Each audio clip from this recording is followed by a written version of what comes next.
Hi everyone, welcome to culinary cravings. ఈరోజు bagara rice, అలానే బగారా రైస్కి కాంబినేషన్గా మష్రూమ్ కర్రీ ఎలా చేయాలో చూద్దాం.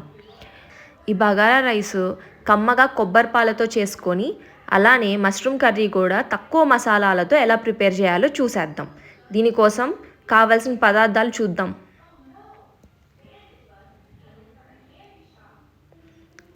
ఇప్పుడు ముందుగా బగారా రైస్ ప్రిపేర్ చేయడానికి ఒక ప్రెషర్ కుక్కర్ పెట్టి అందులో కొంచెం నూనె, అలానే కొంచెం నెయ్యి వేసుకోవాలి.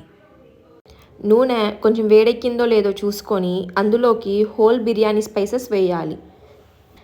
బిర్యానీ ఆకు, చెక్క, లవంగాయ్, యాలకులు, అనాస పువ్వు, జాజికాయ, అలానే షాజీరా వేసుకోవాలి.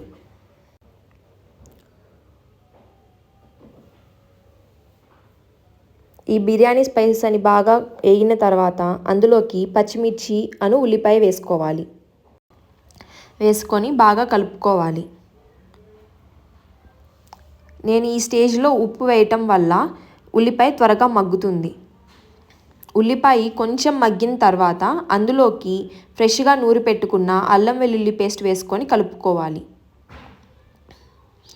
అల్లం వెల్లుల్లి పచ్చివాసన పోయేదాకా కలుపుకుని అందులో ఒక స్పూను ధనియాల పొడి, ఒక గుప్పెడు పుదీనా, అలానే ఒక గుప్పెడు కొత్తిమీర వేసుకొని వేయించుకోవాలి. ఆకు బాగా మగ్గిన తర్వాత అందులోకి కొబ్బరిపాలు పోసుకోవాలి. మనం ఇక్కడ 2 కప్పుల రైస్ తీసుకుంటున్నాం కాబట్టి 3 కప్పులు కొబ్బరిపాలు పోస్తున్నాను. అంటే 1 కప్పు రైస్కి 1.5 కప్పు కొబ్బరిపాలు వేసుకోవాలి.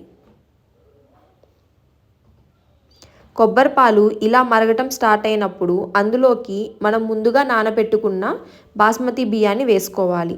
నేను ఈ బాస్మతి బియ్యాన్ని 1 గంట నానబెట్టాను. ఇలా బియ్యం మొత్తం వేసుకొని ఈ స్టేజ్లో మనం ఉప్పు చూసుకోవాలి.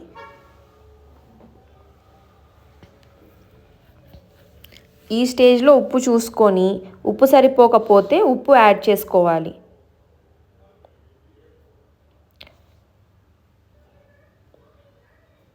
ఇప్పుడు మూత పెట్టి హై ఫ్లేమ్ మీద 2 విజిల్స్ రానిచ్చాలి.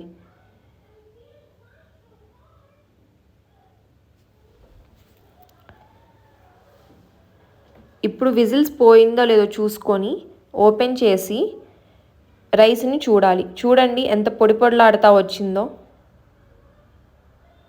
అంతే. ఇప్పుడు దీనిలోకి కాంబినేషన్ అయిన మష్రూమ్ కర్రీ ఎలా చేయాలో చూద్దాం. దానికి కావాల్సిన పదార్థాలు. దీనికోసం ముందుగా ఒక ప్యాన్ పెట్టుకొని అందులోకి నూనె తీసుకోవాలి. ఇందులో కొంచెం నూనె ఎక్కువే పడుతుంది. ఇందులో మనం మసాలాలు ఏమీ వేయట్లేదు కాబట్టి నేనేమీ వేయలేదు. కావాలంటే మీకు యాలుక్కాయ, లవంగాయ, చెక్క వేసుకోండి. ఇప్పుడు నూనె బాగా కాగింది. ఇందులోకి పచ్చిమిర్చి, అలానే సన్నగా కోసి పెట్టుకున్న ఉల్లిపాయ వేసుకోవాలి. ఉల్లిపాయ కొంచెం ట్రాన్స్పరెంట్ కలర్లోకి రాగానే అందులోకి మనం అల్లం వెల్లుల్లి పేస్ట్ వేసుకుందాం. ఇప్పుడు చూడండి ఉల్లిపాయ కొంచెం మగ్గింది. ఇందులోకి ఇప్పుడు నేను ఫ్రెష్గా నూరి పెట్టుకున్న అల్లం వెల్లుల్లి పేస్ట్ వేస్తున్నా. అల్లం వెల్లుల్లి పేస్ట్ పచ్చివాసన పోయేదాకా వేపించుకోవాలి. అల్లం వెల్లుల్లి పేస్ట్ పచ్చివాసన పోయిన తర్వాత అందులోకి తగినంత ఉప్పు, కొంచెం పసుపు వేసుకొని కలుపుకోవాలి. ఇప్పుడు అందులోకి మనం సన్నగా కోసి పెట్టుకున్న టమోటాని వేసుకోవాలి. ఒక రెబ్బ కరివేపాకు వేసుకోవాలి. టమోటా బాగా మగ్గేదాకా మూత పెట్టి మగ్గించుకోవాలి.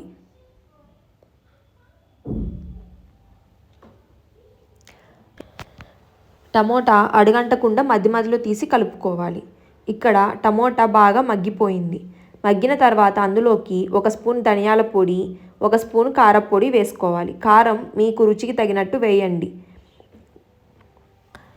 ఇప్పుడు మసాలాలు బాగా వేగి నూనె పైకి తేలేదాకా వేయించుకోవాలి. చూడండి ఇలా నూనె పైకి తేలినప్పుడు అందులోకి ముందుగా మనం ఉడకబెట్టుకున్న మష్రూమ్స్ వేసుకోవాలి. మష్రూమ్స్ అనేవి రంగు మారినా పర్లేదు, ఉడకబెట్టుకోవాలి ముందు. లేదంటే దాని మీద ఉన్న దుమ్ము, మట్టి అంతా అలానే ఉండిపోతుంది. ఇప్పుడు మూత పెట్టి కొంతసేపు మగ్గనివ్వాలి. చూడండి మష్రూమ్స్ బాగా మగ్గినాయి. ఇందులోకి మనకి గ్రేవీకి తగినట్టుగా నీళ్లు పోసుకొని మూత పెట్టుకొని మళ్ళీ మగ్గనిచ్చాలి.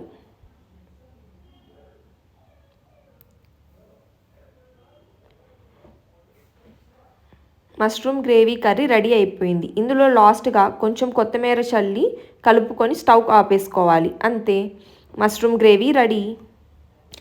తక్కువ మసాలాలతో చాలా రుచిగా ఉండే మష్రూమ్ కర్రీ పిల్లలు చాలా ఇష్టంగా తింటారు. ఇది మీరు కూడా ఇంటి దగ్గర ట్రై చేసి ఎలా ఉందో కమెంట్ సెక్షన్లో కమెంట్ చేయండి. Please do subscribe to our channel for more videos.